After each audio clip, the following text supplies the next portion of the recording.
佢試圖大家從下類關心最新嘅消息，提藝術界金曲獎傳統老藝術節目類嘅頒獎典禮，今日晏晡舉行。客家節目今年係議會嘅兩項，不過當大賞嘅係都冇得獎。不過議會最佳劇團節目專攝獎嘅黐千順，還有議會最佳編劇演嘅李章義都高，南擺佢哋為國家獎，啲客家節目項希望做得咗很好嘅表現。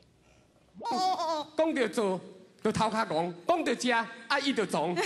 呦，一明啊，你要請我食啥物咧？啲金曲獎傳統藝術類頒獎典禮上，台灣大宰鼓嘅表演，觀眾看到動腦筋。都簽在裡面，對不對？對，所以每一個講座，它都是獨一無二的，就是入圍就是一種肯定。老頭擺無享用嘅係今年傳統同藝術應用類，用茶杯禮讚來推成功態度。大家以為嘅人創作得到一面，用自家以為 CD 組成嘅獎牌，貼片有紀念嘅意義。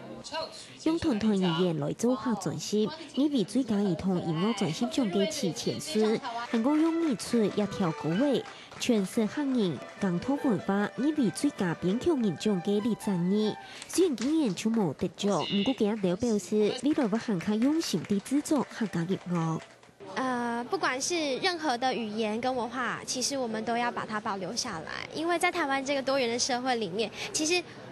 有一個很多的文化，其實才構築我們最美麗的台灣，所以我會繼續在這方面創作。對我來說，我作為一個音樂人，其實各式各樣的題材對我來說都非常的重要，所以我不會局限於說一定是什麼樣的題材，但是客家音樂對我來說，我一定會持續的在這個領域在花更多的心思跟心力，去讓它創造出更多不一樣的作品。啲名貴藝術表演其實但托舉辦嘅金曲獎傳統同藝術音樂類，雖然冇金曲獎。